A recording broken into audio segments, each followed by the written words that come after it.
parole du Seigneur. Nous voulons la recommander entre tes mains pour que ce soit toi qui nous parles.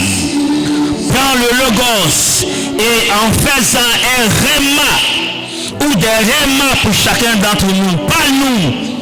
Ce matin, c'est Jésus seul qui doit régner en ces lieux. Que toute voix qui n'est pas ta voix, Saint-Esprit, se taise. Que tout esprit qui n'est pas toi, mais qui est un esprit méchant et mauvais, soit mis dehors au nom de Jésus-Christ. Et que ce lieu dans lequel nous sommes soit plongé non seulement dans le sang de Jésus, mais dans la présence du Dieu Tout-Puissant. Viens ce matin et parle-nous car nous écoutons au nom de Jésus. Amen, amen. Alléluia.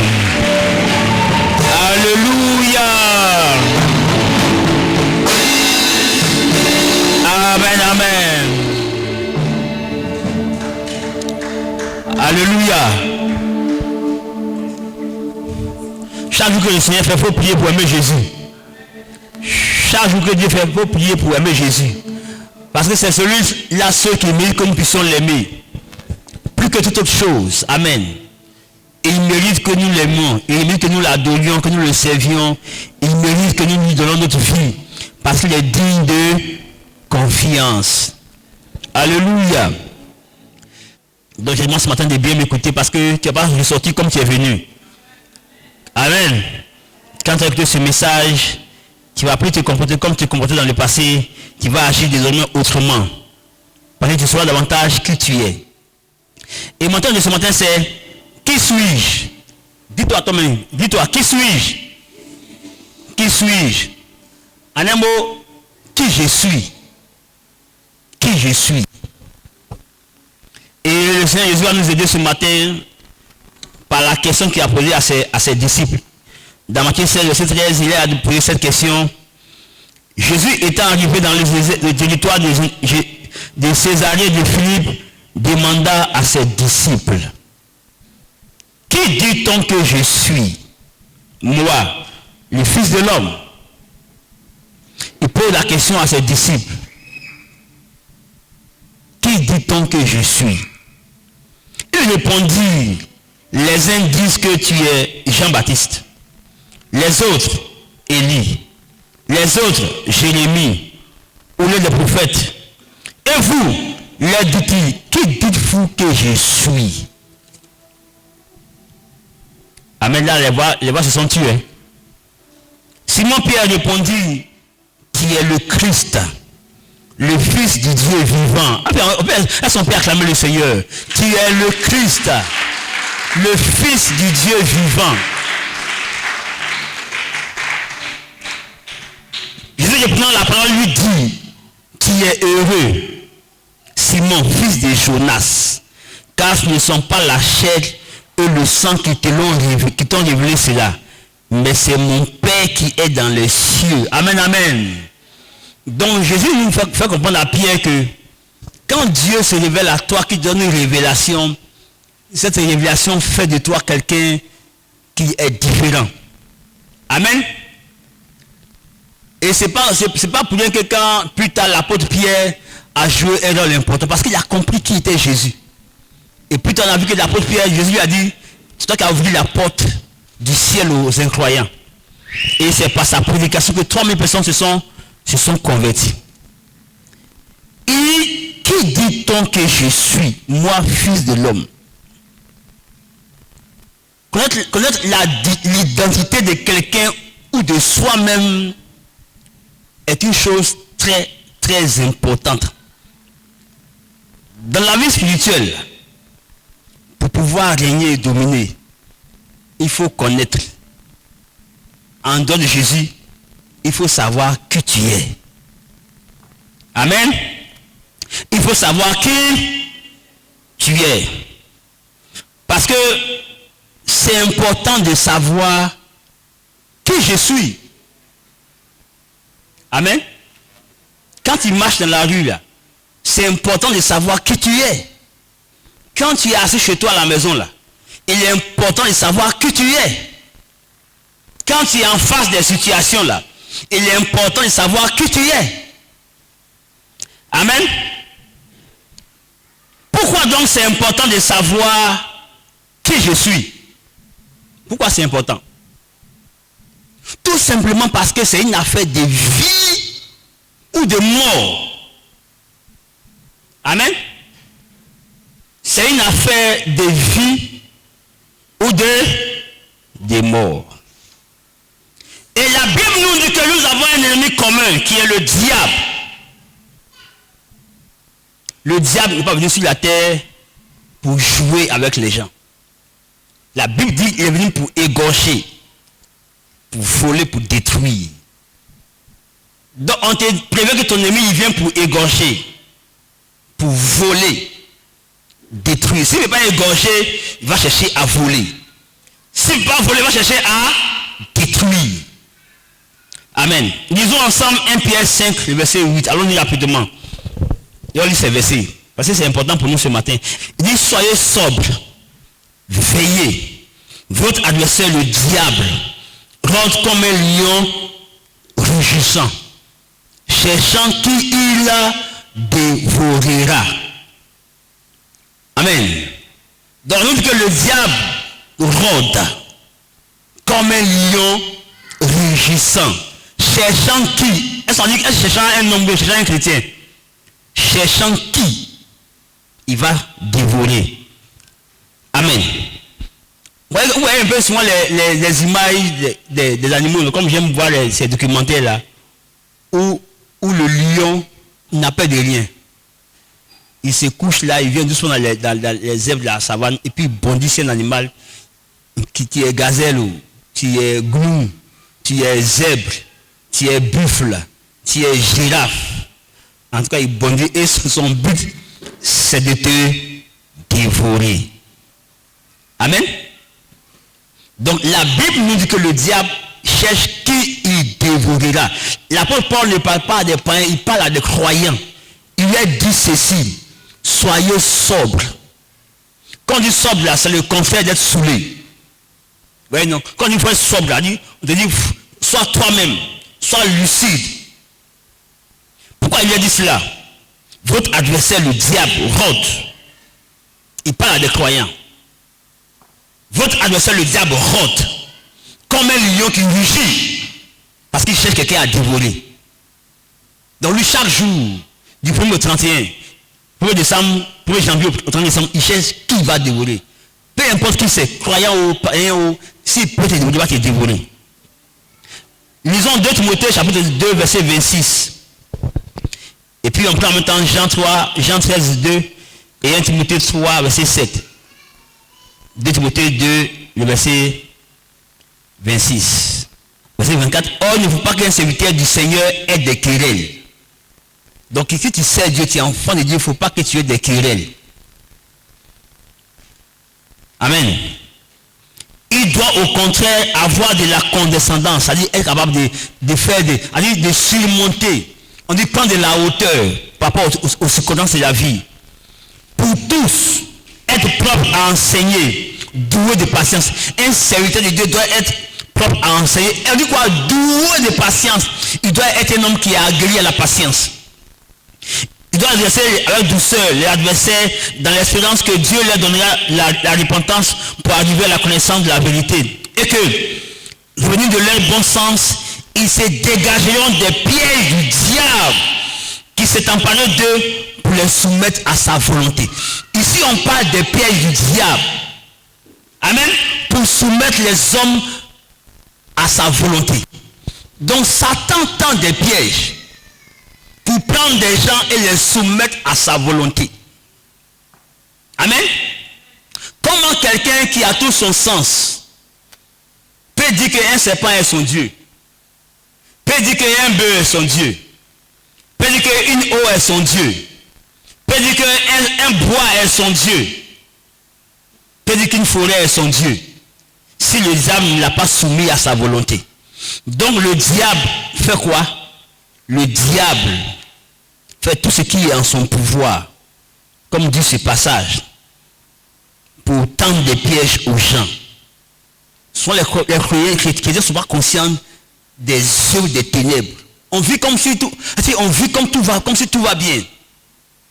Nous sommes des gens qui sont en plein chantier ou bien en plein terrain de bataille, de guerre. Mais nous nous comportons comme si nous étions en un terrain qui est un terrain de fête. Nous sommes un peuple en guerre, mais nous sommes ignorants que nous sommes en guerre. Nous sommes en guerre, mais nous ne prenons pas les dispositions des gens qui sont en guerre. On vit comme si tout va bien. Amen. Ici il parle des pièges du diable. Et les pièges du diable sont nombreux. Ces pièges sont nombreux. Lisons ensemble Jean 13, le verset 2. Pendant le souper, lorsque le diable avait inspiré au cœur de Judas Iscariote, fils de Simon, le dessein de le livrer, Jésus qui savait que le Père avait remis toutes choses en ses mains, qui était venu de Dieu et qui s'en allait à Dieu, s'éleva de table, ôta ses vêtements et prit un linge dont il s'est saigné. Ici on nous dit quoi? Que le diable a inspiré Judas Iscariote. Toutes les inspirations ne viennent pas de Dieu. Amen. J'ai un de mes responsables qui disait comme ça, il y a un témoignage que dans son église là, il y avait un frère qui jouait tellement du piano. Il était un expert. Et un jour, au cours d'une délivrance, il est terrassé, on le délivre. Quand il est délivré là, il ne sait plus jouer piano. Donc il demande qui l'inspirait. Qui l'inspirait. Après, il n'a plus joué piano. Depuis qu'en fait, il a assis là, il ne sait pas. C'est comme s'il n'a jamais joué piano. Donc, vous voyez, une inspiration démoniaque, on pense que ça vient du Seigneur. Le diable sait inspirer les gens. Amen. Souvent, les gens font des accidents et on dit après l'accident, il est devenu expert en choses. Il sait dessiner. Mais après l'accident là, il joue beaucoup d'instruments. Après l'accident, il parle plus les langues. Mon ami, il y a des mots en bas. Amen. Donc, on dit que Satan a inspiré au cœur de Judas de livrer Jésus. Celui-là qui marche tous les jours là, Satan l'a inspiré de le livrer. Seulement il a donné tous les arguments, il s'est assis, il s'est convaincu lui-même. C'est une bonne chose si je livre. Frère, faisons attention à toutes les inspirations que nous recevons. Tout ne vient pas de Dieu.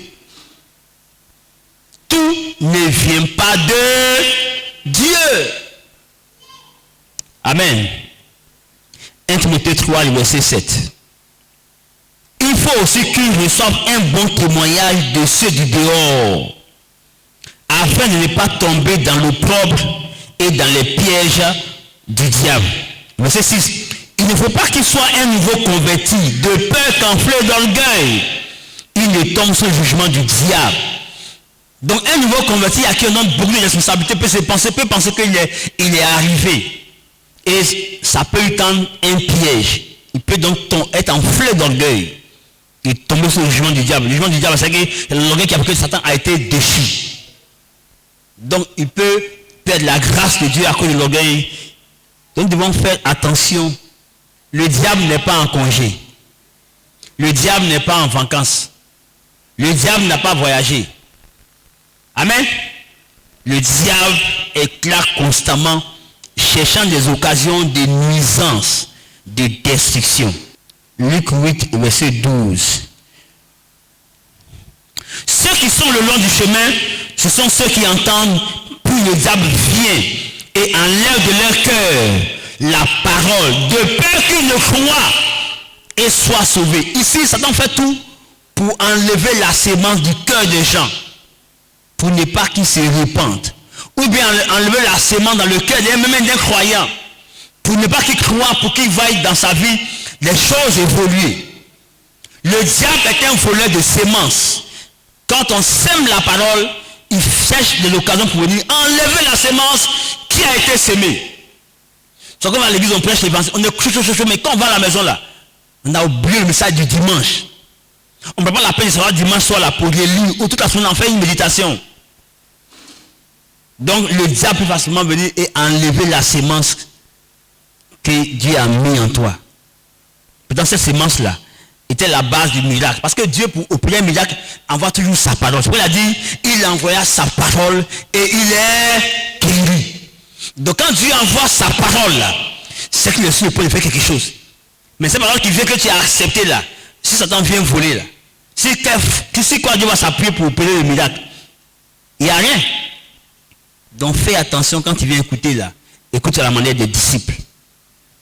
Acte chapitre 10, verset 38. Acte 8, verset 38. Acte 10, verset 38. Vous savez comment Dieu a oint du Saint-Esprit et de force Jésus de Nazareth qui allait de lieu en lieu, faisant du bien et guérissant tous ceux qui étaient sous l'empire du diable, car Dieu était avec lui. Ici, on nous montre que plusieurs personnes, au temps de Jésus, étaient sous l'empire. Un mot?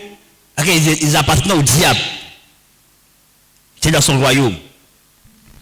Donc, ils étaient sous l'empire du diable.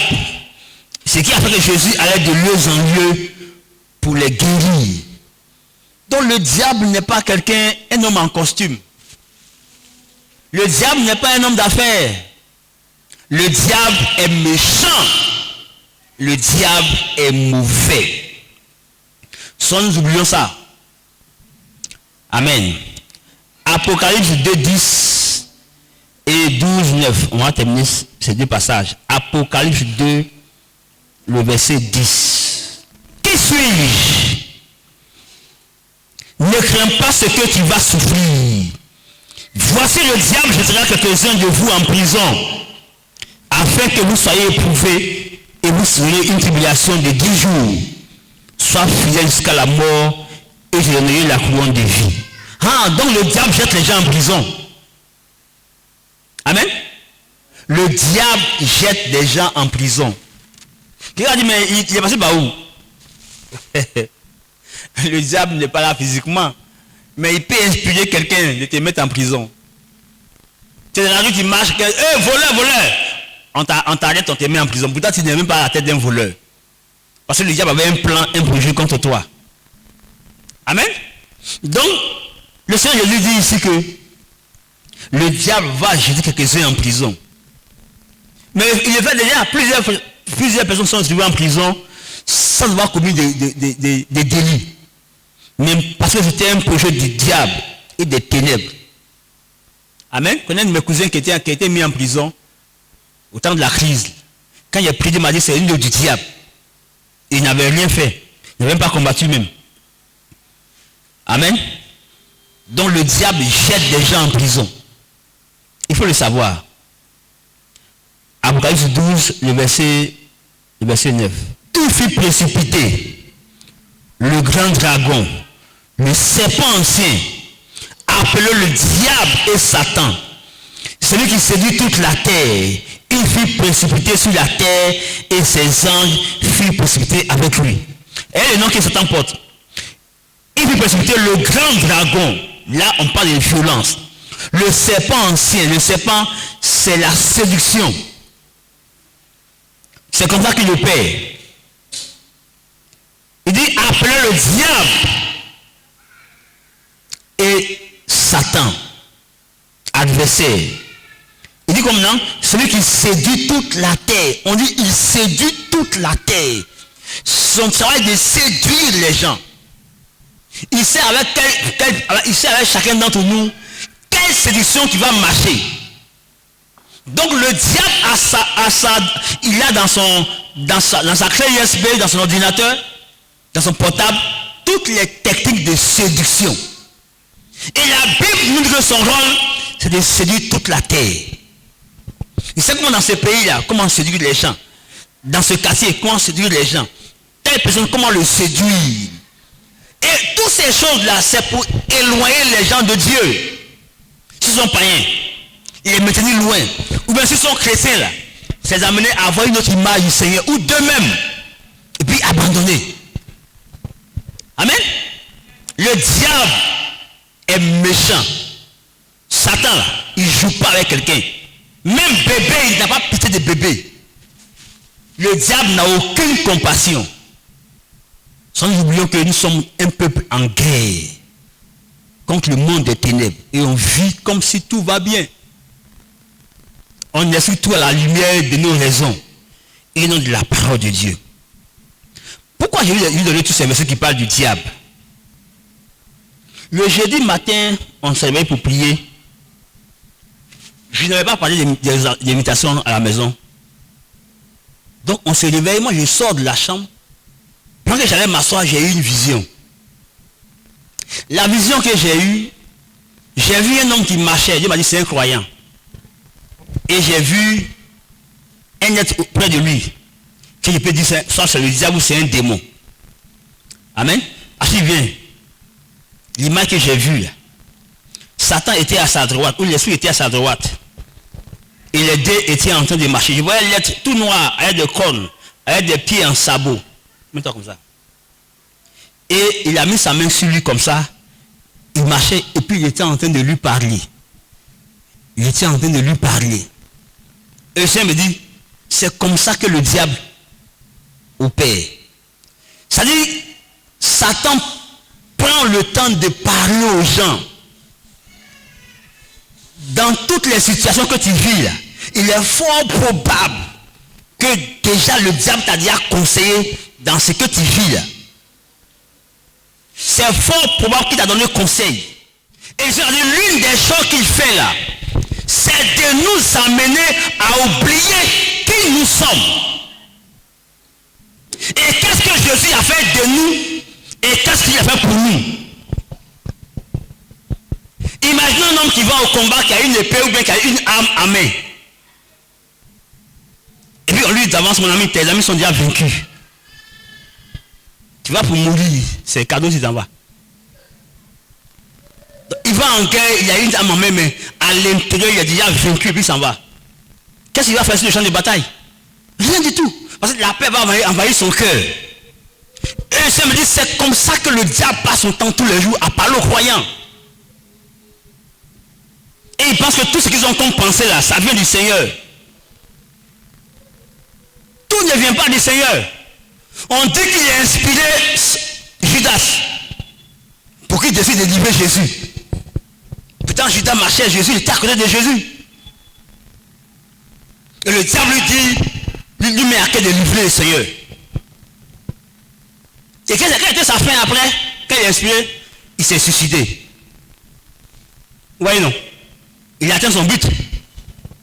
Il a fini par avoir Judas. Amen. Et quand le Seigneur m'a donné la révélation, il m'a dit, Satan a peur que tu découvres qui tu es. Ou bien que tu grandisses dans ce que tu sais de toi.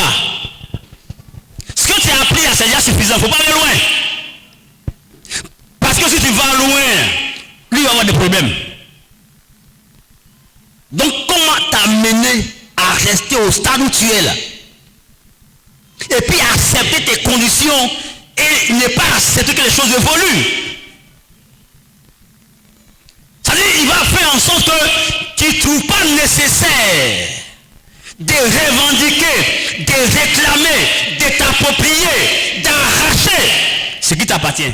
Donc il va passer son temps à faire de toi un chrétien moderne quoi. Un chrétien qui a dit, on dit c'est un bon frère. Un jour on parlait d'un programme et puis un des hommes nous a dit, vous les jeunes, vous aimez les programmes comme ça, hein? Toujours attaquer le diable. Le diable est dans son coin, laissez là où il est. Ne l'invitez pas sur le ring. Et ils ont ainsi que le diable est dans son coin. C'était dans son coin, le monde serait meilleur.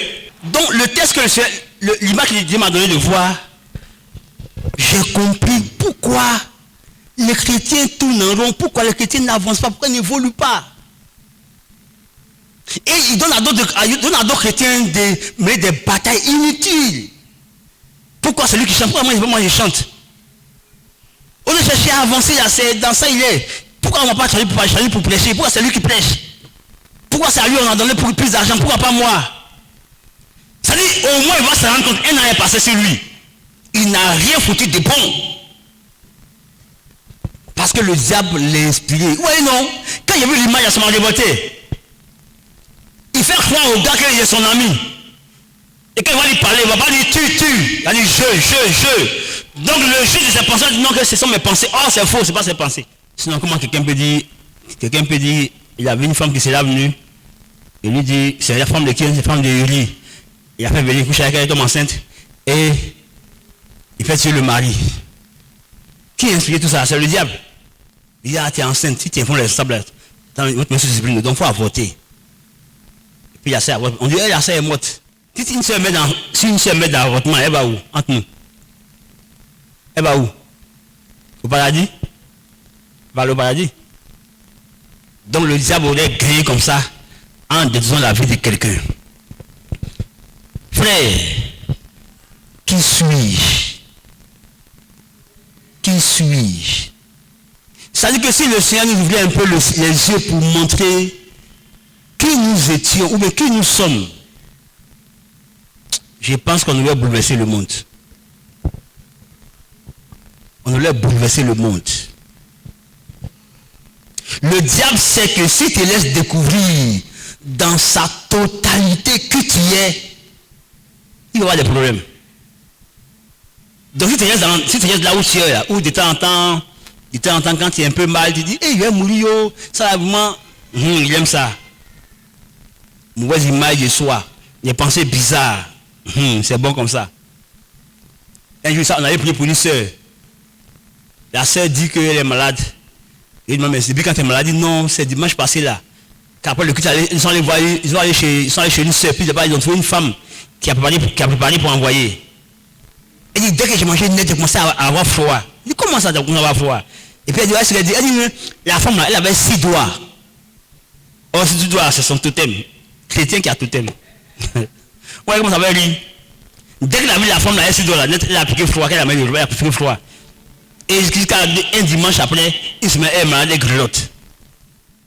Grâce dit que quand l'héritier est un enfant là, il ne diffère rien d'un esclave. Il est cet héritier, mais c'est un enfant. Un enfant d'un roi, et tous les milliards qui ne sont pas là. Si même il a 2 ans, il donne milliards, fait quoi ça? Il va défier parce qu'il ne connaît pas la valeur. Et beaucoup de chrétiens sont encore des enfants. Ils refusent de grandir. Donc si tu es un enfant là, on va te comparer à un esclave. Parce que Dieu ne confie pas des choses importantes aux enfants, mais aux fils. Amen. Mais je déclare que tu deviens fils au nom de Jésus. Lisons ensemble Job 33, verset 4.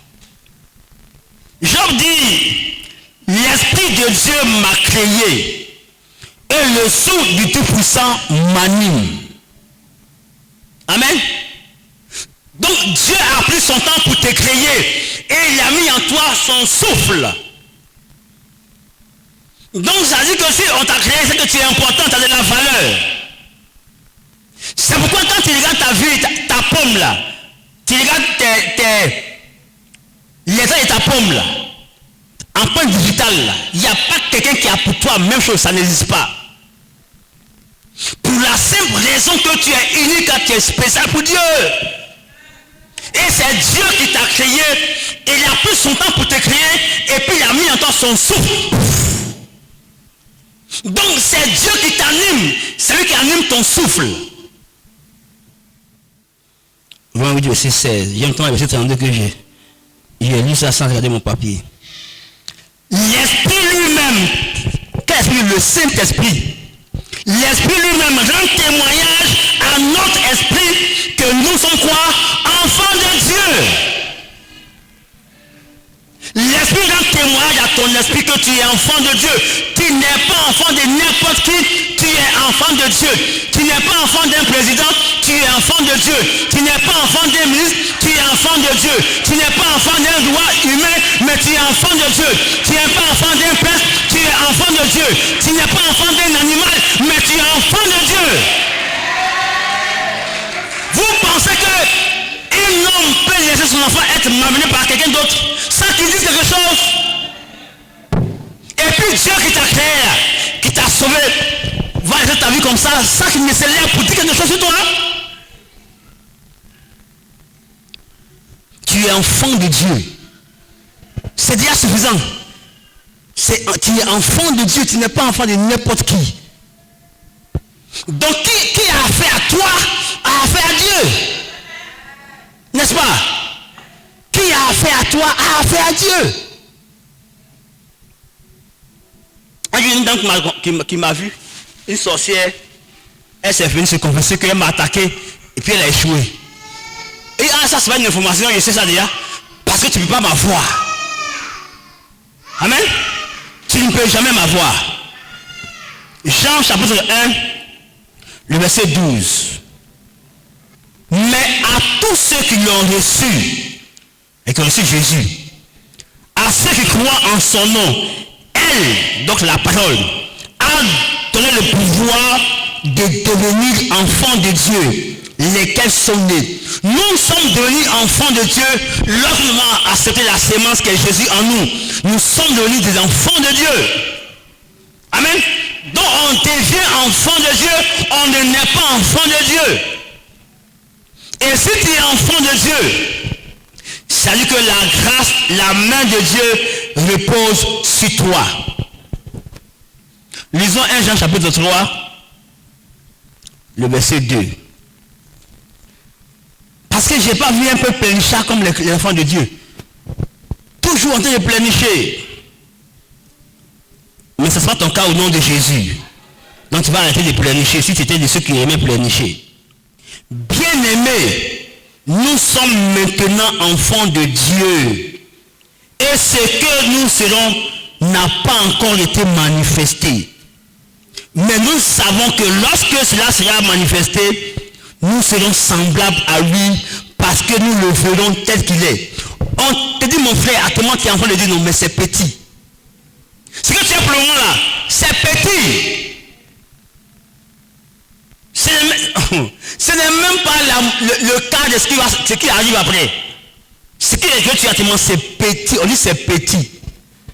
Il dit, nous sommes maintenant enfants de Dieu. Et ce que nous serons n'a pas encore été quoi? Manifesté. Ça dit, mon frère, on te dit que tout ce que tu as là, c'est petit. Ce qui t'attend là, on ne peut pas décrire. Amen. On ne peut pas décrire. Ce que tu es n'a pas encore été manifesté. Et il dit quoi? Mais nous savons que lorsque cela sera manifesté, nous serons quoi? Semblables à lui. Amen. Semblables à Jésus. Ceux qui vont au ciel, souvent qui font la grâce à lui au ciel là, ils se rendent compte qu'ils brillent de la même lumière que Jésus. Ils sont étonnés que Jésus et eux brillent de la même gloire, de la même lumière. Mais ça n'a pas côté manifesté parce que nous sommes encore dans la chair. Alors, on lit maintenant dans Éphésiens. On a tourné ça, Éphésiens 1, le verset 20 au verset 22. Et Éphésiens 2, 6. Éphésiens 2, 19, 22. Éphésiens 1, 20 à 21. Il dit ceci. Disons un peu plus loin. Et quelle est envers nous qui croyons, verset 19, l'infinie grandeur de sa puissance se manifestant avec efficacité par la vertu de sa force. Il a déployé en Christ en le ressuscitant des morts et en le faisant asseoir à sa droite dans les lieux célestes.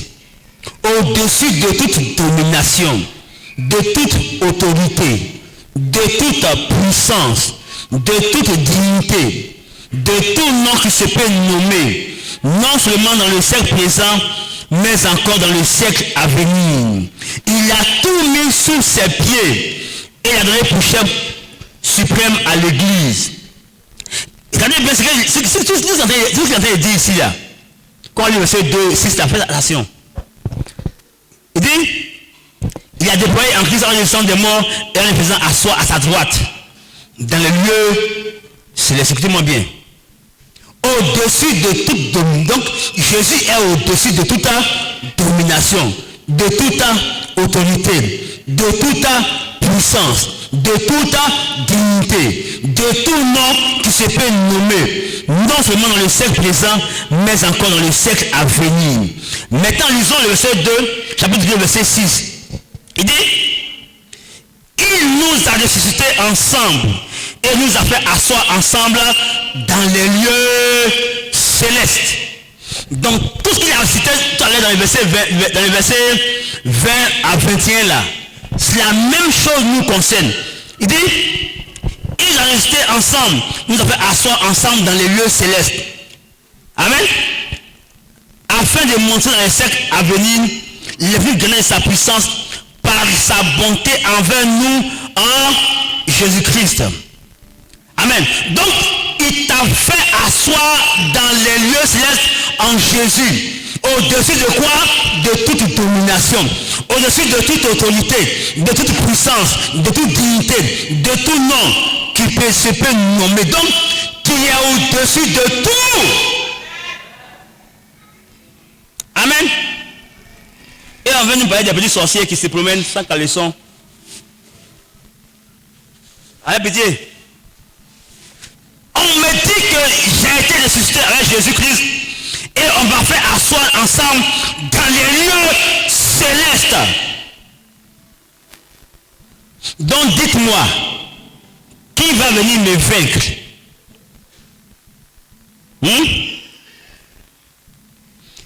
Qui va venir me vaincre? Pour que quand on parle des petits démons, les gens tremblent. Quand on parle des sorciers, les gens tremblent. Sorcier, il n'a qu'à voir tous les pouvoirs qui sont dans le monde là. Ils sont rien devant toi. Il dit, ils sont rien devant toi. Rien. Rien même. Moi, je ne peux pas besoin de sortir de mon corps pour faire la sorcellerie. Pas besoin, parce que celui qui est à moi là est plus puissant que ce. Moi, il n'y a pas besoin de la nuit, moi, il doit dormir et il saute le corps pour se fatiguer cadeau. Mais si tu m'as attaqué, quand il était montré là, tu as pu venir 2 fois. Quand j'étais à la baie, un matin je me réveille. Avant de me réveiller, j'ai fait un rêve, un son dans lequel j'étais au village, je marchais et j'ai dépassé une dame. Quand je l'ai dépassé, il n'y a pas trop de questions, on va savoir de qui je parle. Là, il y a la vidéo. Hein. Quand il a dépassé, la dame, elle a fait comme ça. Elle s'est narine, elle m'a fait un souffle. Et dans mon rêve, le vent m'a tellement tapé que le vent m'a fait, a fait bouger tout ce qui était autour de moi. Et puis il me réveille. Il dit, hey, c'est quoi ça là? Et Dieu ouvre mon œil. Il me dit, la femme que tu as vue dans ton rêve là, elle t'a attaqué. La voici qui s'en va. Et j'ai vu comme, voyez non, ceux qui sont nés en 80 et quelques là. Il y a un film qui s'appelle Sefriman là. Sefriman, voilà. Il a vu, elle voulait qu'on parle au village. Il m'a dit, je la livre entre tes mains, fais ce que tu veux. Toi, je l'ai bombardé. Bombardé. La semaine là, j'ai appelé le pour m'enseigner, la femme est malade. Je suis que c'est mon coup là qui a fait qu'elle est malade. Elle m'a appelé quand elle est décédée. Amen. Frère, tu n'es pas n'importe qui. En Jésus-Christ là, tu as été pardonné. Tu as été lavé. Tu as été repositionné. Dieu t'a placé au-dessus des dominations, des autorités, des principautés, de tout ce qui est nous là. Dieu t'a placé au-dessus. Mais il dit un marabout dans ma cour, toi et moi, quelqu'un d'entre nous doit déménager. Et lui qui a déménagé. Souvent les choses on laisse passer parce qu'on dit bon, le pouvoir que tu as en toi là, c'est parce que c'est pas quel pouvoir il s'agit. Quand tu es au Burkina Faso, il y a un frère, un homme de Dieu qui avait été agressé par des bandits et puis qui est mort. Mais chose bizarre, le même jour qu'il est en train de mourir, non, c'est pas, c'est encore de voir. Il y a eu un témoignage au Toit Rouge à Yopougon. Le frère, lui, il est en train de vivre une expérience avec Dieu au ciel. Et son pasteur est mort, il a retrouvé au ciel. Mais quand son pasteur était en train de mourir, là, Jésus lui a dit, regarde ton pasteur. Et il a su voir le pasteur que les brigands ont entouré. Et lui, il semble de l'agresser. Puis Jésus dit au frère, regarde. Il regarde dans le regarde. Puis Jésus, il va dans le pasteur il y a comme une forte lumière. Et Jésus lui disait, si tu donnes un coup de poing à un bandit, il va tomber, il va mourir. Et puis il dit, regarde, il ne va rien faire. Il ne va rien faire, il ne va rien faire, il ne va rien faire. Jusqu'à tout, il est tombé, il est mort. Et il allait trouver Jésus et le frère là, au ciel. Après Dieu a fait grâce aussi, il est ressuscité d'entre les morts. Il vit encore aujourd'hui. Amen. Le pouvoir que tu as là, tu n'as pas idée du pouvoir que tu as. Tu n'as pas idée, frère, tu n'as pas idée. C'est parce que soit tu ne sais pas comment on utilise le pouvoir que tu as, ou bien tu ne sais pas que tu as le pouvoir. Amen. Ce que Dieu a fait de toi là, si tu savais ça là, sorcière c'est petit. Sorcière c'est tout petit, c'est super. Sorcière c'est tout petit. Si c'est pour tuer l'homme là, ils m'ont tué. Mais ils ne veulent pas faire des générations. Ils sont fâchés, ils ont gueulé jusqu'à. Ils ne pouvaient rien faire. Ils ne font pas. Parce que celui qui est en moi est plus grand, plus fort, plus puissant que vous tous. Amen. Tu vas graisser les dents cadeau, tu ne vas rien faire d'autre. Tu me lances un sort, je prends et tu retournes ça 7 fois, puis tu meurs. Amen. Lisons maintenant le chapitre, le même Éphésiens 2, 19, 20. 19, 22 du moins. Il dit, ainsi donc, vous n'êtes plus des gens du dehors. Non, vous n'êtes plus des étrangers, ni des gens du dehors. Mais vous êtes concitoyens des saints, gens de la maison de Dieu. Et tu fais partie de la maison de Dieu. Est-ce que vous connaissez un peu l'importance des noms de famille même? Est-ce que vous connaissez l'importance des noms de famille? Quand dans certaines villes, on dit, ah, ça c'est la famille Aka. Puis on te dit l'histoire, c'est une famille qui prospère. Ils ont un domaine. Quand quelqu'un sort de là-bas, là, c'est un homme important. C'est un homme qui a de la valeur. Mais dis-toi, tu es de la maison de Dieu. Ça ne fait pas, ça ne te fait rien. Tu es de la maison de Dieu. Le nom qui est au-dessus de tous les noms de toutes les maisons. Mais tu marches, le diable t'inspire, il te parle, il te parle, il te parle, il te parle, et puis tu acceptes tout ce qui t'arrive, sans dire un mot.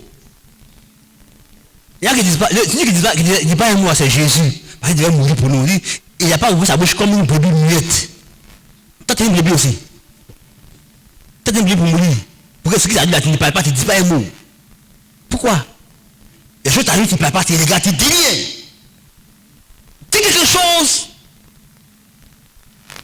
Quand Jésus a parlé au vent et à la tempête là, il a déjà saisi, chant de peu de foi. Donc il voulait dire, vous aussi, vous pouvez calmer la tempête, et vous n'avez pas fait. Vous pouvez faire ça. Moi, je devais dormir, vous pouvez calmer la tempête, et le vent n'a rien fait. Ils ont repris pour ça. Aujourd'hui, on voit les stations, puis on accepte, on ne dit pas un mot, on ne parle pas. Quand les gens parlent, ça, il faut dire pour toi. Ça, c'est pour toi, quand c'est sur toi. Quand on dit tu vas mourir, il faut dire, moi je ne vais pas mourir. Tu acceptes, et tu vas appeler, non, il est mourir. Et il m'a dit que j'ai la il m'a dit qu'il est mortel. Toi, tu dis quoi? Toi, tu dis quoi? Pour qui tu dois rester? Pour eux ou bien pour toi?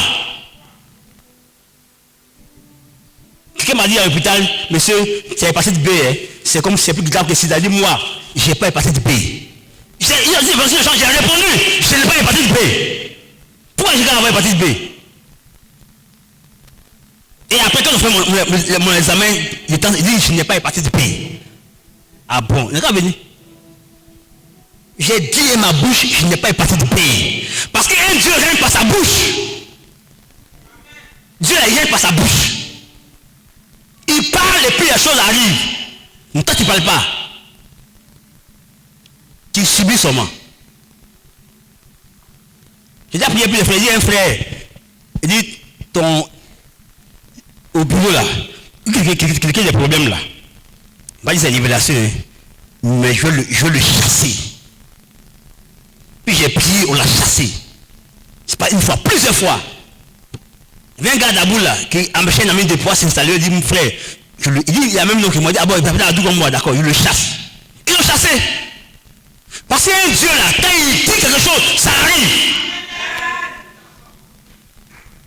Mais toi tu dis quoi depuis là? Tu ne parles pas. Tu ne parles pas. Lisons ensemble le Somme 82, verset 6. Donne le micro à quelqu'un, frère, une seule de lui. Somme 82, le verset 6. Et la parole de Dieu par sa grâce. Somme 82, verset 6. J'avais dit, vous êtes des dieux. Vous êtes tous des fils du Dieu très haut. Amen. Il a dit quoi? J'avais dit. Comme pour te dire qu'on t'a dit informé, on t'a dit dit ça. Mais je veux comme tu n'entends pas. Amen. Il dit, j'avais dit, vous êtes quoi? Des dieux. Pourquoi? Les fils du très haut. Est-ce qu'un mouton met au monde un cabri? Un mouton met au monde un chien? Un mouton fait mouton? Cabri fait cabri? Un Dieu fait quoi? Un Dieu fait Dieu ou bien un Dieu fait autre chose? Dieu fait Dieu. Il dit donc, j'avais dit, vous êtes des dieux. Et le Seigneur m'a dit, à cause de ça, Jésus n'est pas venu parce qu'on ne fait pas ce qu'on doit faire, parce qu'on ne sait pas qui nous sommes. Qui suis-je? J'avais dit, vous êtes des dieux. Jean 10, verset 34. Jésus leur répondit, n'est-il pas écrit dans votre loi? Dans votre loi, j'ai dit, vous êtes des dieux. Vous êtes des dieux. J'avais dit, j'ai dit. Vous êtes des dieux. Donc Jésus leur rappelle que ça a été dit ça sur vous. Amen. Donc comprends que Dieu a fait de toi un Dieu. Amen. Il a fait de toi un Dieu. Lisons ensemble 2 textes. Somme 8, 1 à 10. Et puis Matthieu 28, verset 16 à 20. Qui suis-je? Maintenant Dieu te rappelle qui tu es. Matthieu, non, Somme 8, 1 à 10. Rapidement. Ce somme-là, quand il y a eu la vision d'élèves qui parlaient à l'homme là, c'est ce somme que Dieu a mis dans mon cœur et ensemble à la maison on a médité ce somme. C'est un somme qui est choquant même. Allons-y. Somme 8. Somme 8, verset 1. Au chef des chantres, suivez le Gutite, psaume de David. Éternel notre Seigneur, que ton nom est magnifique sur toute la terre. Ta majesté s'élève au-dessus des cieux. Par la bouche des enfants et de ceux qui sont à la mamelle, tu as fondé ta gloire. Pour confondre tes adversaires, pour imposer silence à l'ennemi et aux vindicatifs. Quand je contemple les cieux, ouvrage de tes mains, la lune et les étoiles que tu as créées, qu'est-ce que l'homme? Qu'est-ce que l'homme? Pour que tu te souviennes de lui. Que tu te souviennes de lui. Et le Fils de l'homme. Le Fils de l'homme. Pour que tu prennes garde à lui. Tu l'as fait de peu inférieur à Dieu. On peut acclamer le Seigneur pour ce verset-là. Tu l'as fait de peu inférieur à Dieu. Il y a une question, si Dieu est PDG, nous sommes de quoi? Des DG. Tu l'as fait de peu inférieur à Dieu. Continuons. Puis je crois est derrière. Et tu l'as couronné de gloire et de magnificence. Dieu t'a couronné de gloire et de magnificence. Est-ce que tu comprends ça?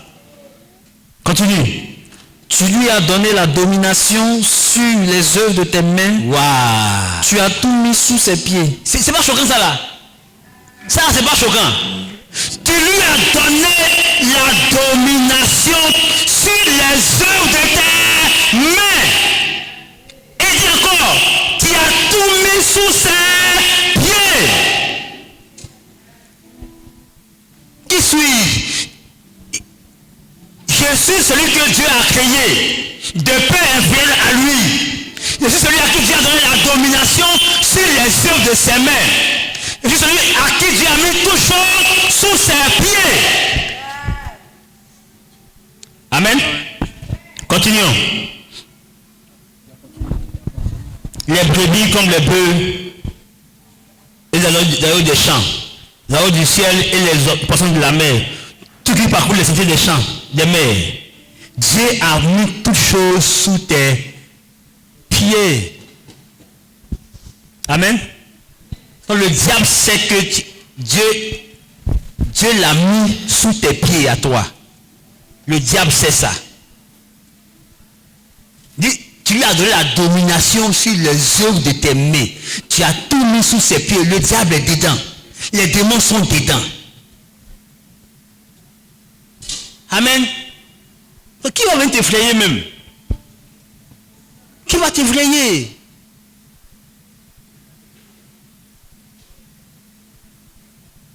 Qui va t'effrayer? Amen. Terminons Matthieu 28, le verset 16, le verset 20. Les 11 disciples allaient en Galilée, sur la montagne que Jésus leur avait désignée. Quand ils le virent, ils se prosternèrent devant lui. Mais quelques-uns eurent des doutes. Jésus, s'étant approché, leur parla ainsi. Tout pouvoir m'a été donné dans le ciel et sur la terre. Il dit tout pouvoir m'a été donné dans le ciel et sur la terre. Il dit les gars, il n'y a aucun autre pouvoir. On m'a remis tous les pouvoirs qui sont au ciel, qui sont sur la terre. Sur la terre, tous les pouvoirs m'ont été donnés. Continuons.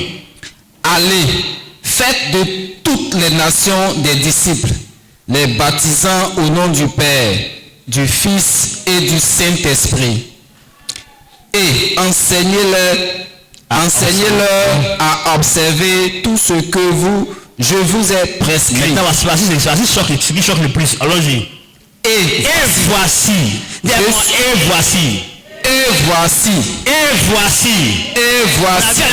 on dit voici, c'est quelque chose qu'on peut démontrer. Ça y est là. Et voici. Continue. Je suis avec vous tous les jours. Je suis avec vous tous les jours jusqu'à la fin du monde. Amen. Amen. Je suis avec vous tous les jours. Donc quand tu es en face d'un petit démon là, Jésus est avec toi. Quand tu es en face d'une situation là, Jésus est avec toi. Quand tu es en face d'un problème là, Jésus est avec toi. Quand tu as même en face de toi le diable, Jésus est avec toi. Jésus n'est pas seulement avec toi, Jésus est en toi et avec toi. Il est en toi et avec toi. Il est en toi et avec toi. Il est en toi et avec toi. Qui va te vaincre? Qui peut te dire devant toi-même?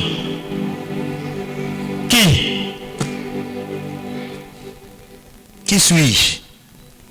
Tu es plus que ce que tu penses que tu es. Amen. Tiens-toi debout.